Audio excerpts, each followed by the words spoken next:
Net metering system, Department of Energy. Magawa ng para mapabilis ang net metering application. Ngayon ay 21 August 2025. Thursday, Ninoy Aquino Day.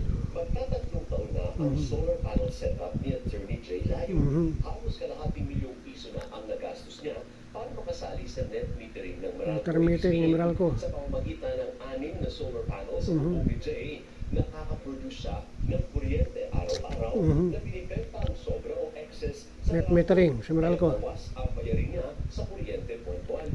Ang savings ko monthly, mga 10,000 pesos a month.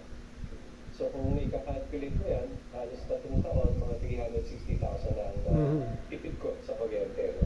9 months to go. Halos bawi na. Wati siyang undersecretary sa Ito, DOE. asa ng metro. Nawawala yung metro nito. Nung nag-apply pa By lang directional sa meter. Pag ng gobyerno, padaliin ang proseso. Padaliin. Isa sa mga kailangan isumite, yung occupancy permit. Ito, occupancy permit. Ang punto ko nga dyan, bahay ko to.